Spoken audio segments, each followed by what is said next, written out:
I accepted the position of Chief Executive Officer of FTX in the early morning hours of November 11. Immediately, it became clear to me that Chapter 11 was the best course available to preserve any remaining value of FTX. Therefore, my first act as CEO was to authorize the Chapter 11 filings.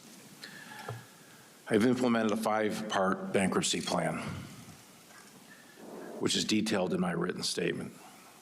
Our overarching objective is to maximize value for FTX customers and creditors so that we can mitigate to the greatest extent possible the harm suffered by so many.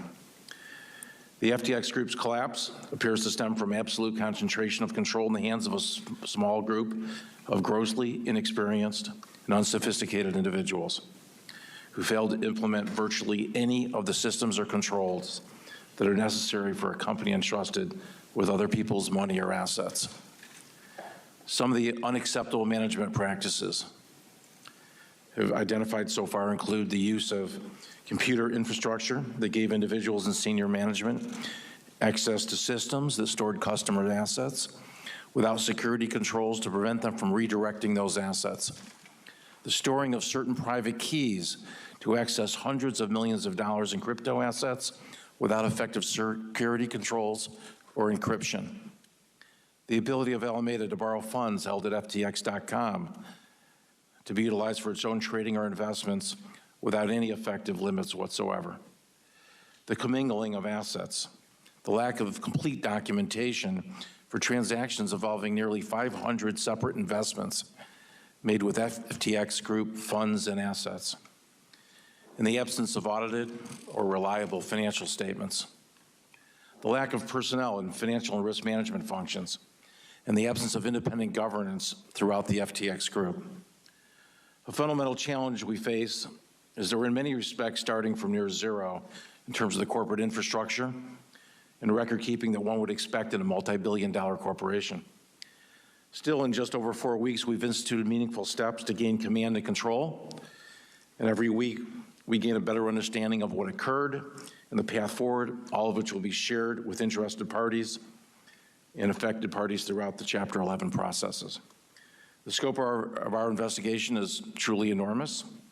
It involves detailed tracing of money flows and asset transfers from the time of FTX's founding and complex technological efforts to identify and trace crypto assets. We are in the process of collecting and reviewing dozens of terabytes of documents and data, including billions of individual transactions, and we're leveraging sophisticated technology and expertise to identify and trace additional transactions and assets. While many things are unknown at this stage, we're at a very preliminary stage, many questions remain. We know the following. First, customer assets at FTX.com were commingled with assets from the Alameda trading platform. That much is clear. Second, Alameda used client funds to engage in margin trading, which exposed customer funds to massive losses. Third, the FTX Group went on a spending binge in 2021 and 2022, during which $5 billion was spent on a myriad of businesses and investments, many of which may only be worth a fraction of what was paid for them. Fourth, loans and other payments were made to insiders in excess of $1.5 billion. Fifth, Alameda's business model as a market maker required funds to be deployed to various third-party exchanges, which were inherently unsafe and further exacerbated by the limited protections offered in certain of those foreign jurisdictions. I know that resolution of the Chapter 11 process, as well as the investigation into the causes of the FTX Group's collapse, are of keen interest to this committee and to your constituents. Although, there are many who need and deserve answers. There's customers, there's creditors, there's investors, counterparties, employees, and regulators. We're positioning ourselves to provide each of these constituents with answers that they deserve.